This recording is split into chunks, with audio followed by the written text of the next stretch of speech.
मध्ये लाख रुपये असतील तरच आपण एखाद्याची मदत करू शकतो असं अजिबात नाही बरं का.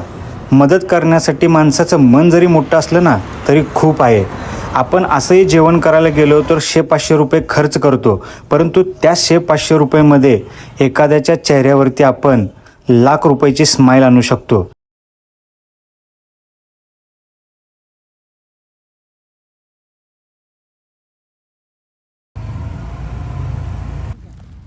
खाली पडलं.